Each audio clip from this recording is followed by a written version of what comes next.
Hello students. जैसा कि मैंने बताया था कि हीट इक्वेशन का solution method of separation of variable से करके बताया जाएगा। तो मैं आप लोगों को हीट इक्वेशन का सॉल्यूशन बता रहा हूँ। इसके बाद एक क्वेश्चन हीट इक्वेशन का और भेजूँगा। तो देखिए, क्वेश्चन है find the solution of one dimensional heat equation using method of separation of variable. तो बच्चों, हीट इक्वेशन होती क्या है? हीट इक्वेशन होती है del u over del t is equal to c square del two u over del x two. Equation number 1 में ये आपको दी गई है, ये आप देख लीजिए। आगे बढ़ते हैं।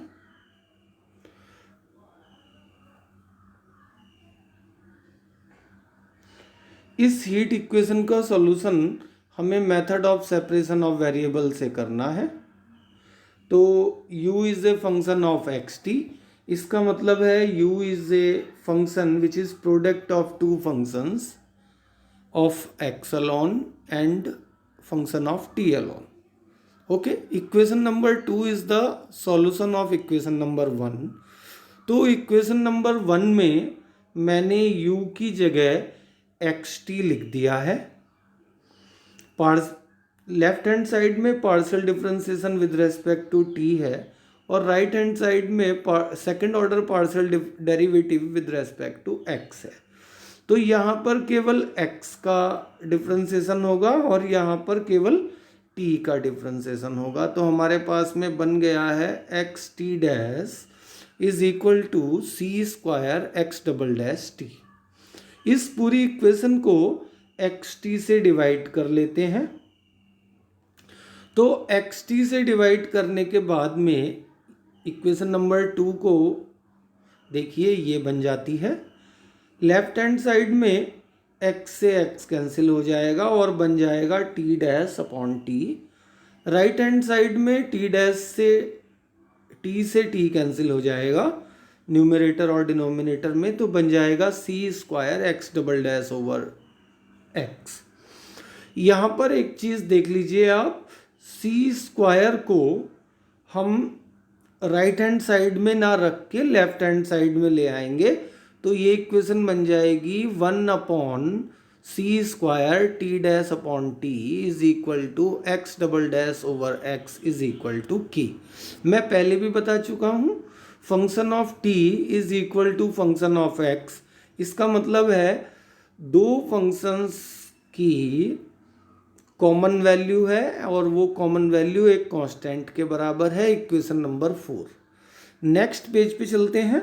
इक्वेशन नंबर 4 को रीराइट कर लिया है सबसे ऊपर नेक्स्ट पेज पर। तो देख लीजिए क्या बन गया है, ये है। ठीक है, तो ये इक्वेशन नंबर 4 आ गई है नेक्स्ट पेज पर।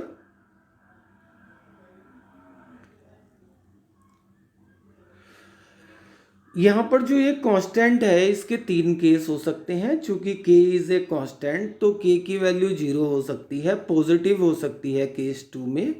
और पॉजिटिव वैल्यू को हमने k is equal to p square माना है।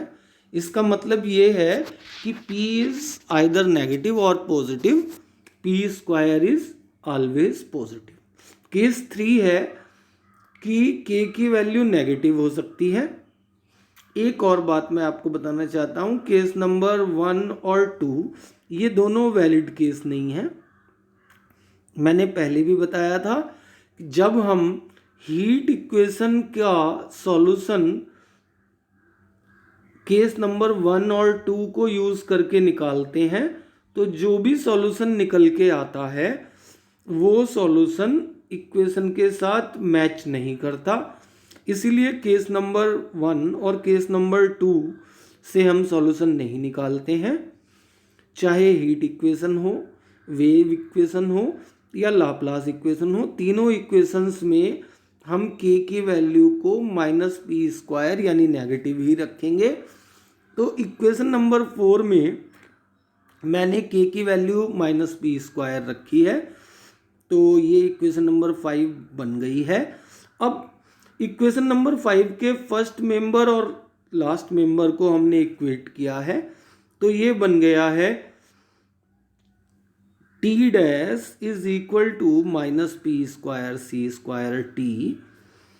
तो ये बन गया है, टी डैश का मतलब होता है d t upon d t, और ये इसके एडिशन में एक टर्म और है p square c square t is equal to 0। इस इक्वेशन का हमें सॉल्यूशन निकालना है। ये एक डिफरेंशियल इक्वेशन बन गई है अंडरलाइंड। इस डिफरेंशियल इक्वेशन का सॉल्यूशन आएगा डिपेंडेंट वेरिएबल कैपिटल टी के लिए, और सॉल्यूशन होगा इंडिपेंडेंट वेरिएबल स्मॉल टी की फॉर्म में। ओके, तो चूंकि ये एक ऑर्डिनरी डिफरेंशियल इक्वेशन है फर्स्ट ऑर्डर की, तो इसके दो टाइप से सॉल्यूशन हो सकते हैं। या तो मैं इसे लीनियर डिफरेंशियल इक्वेशन मान के सॉल्यूशन कर लूँ, या इसका सी एफ और पी आई निकाल के सॉल्यूशन कर लूँ। मैं सी एफ और पी आई निकाल के सॉल्यूशन कर रहा हूँ। इसके लिए सी एफ और पी आई निकालने के लिए ऑक्सिलरी इक्वेशन बनाई है। ऑक्सिलरी इक्वेशन बन गई है m plus p square c square is 0। तो m की वैल्यू आ गई है minus p square c square. तो अब हमारे पास में t का सॉल्यूशन आ गया है, देख लीजिए आप, ये एक ही रूट है, तो t का सॉल्यूशन आ गया है c1 e raise to minus p square c square t, equation number 6 में। इक्वेशन नंबर 5 का सेकंड मेंबर और थर्ड मेंबर को हमने इक्वेट किया है, तो इक्वेशन बन गई है x double dash plus p square x is equal to 0। आप लोगों को आई होप समझ में आ गया होगा। इक्वेशन नंबर 5 का सेकंड मेंबर और थर्ड मेंबर को इक्वेट किया है, तो ये इक्वेशन बन गई है हमारे पास में x double dash plus p square x is equal to 0। ये x का सेकंड ऑर्डर डेरिवेटिव है, इसका मतलब है d2x over dx2 plus p square x is 0। इसका भी हम CF निकालने के लिए ऑक्सिलरी इक्वेशन बना रहे हैं। PI तो राइट हैंड साइड फंक्शन 0 होने की वजह से 0 हो जाएगा, तो m के दो रूट आ गए हैं plus minus iota p। Imaginary root होने की वजह से x का सॉल्यूशन आएगा x is equal to c1 cos px और c3 sin px। तो देखिए यहाँ पर हमारे पास दो सॉल्यूशन हो गए हैं। एक सॉल्यूशन तो इस इक्वेशन के लिए इक्वेशन नंबर 6 में, दूसरा सॉल्यूशन सेकंड ऑर्डर की ऑर्डिनरी डिफरेंशियल इक्वेशन के लिए x का सॉल्यूशन।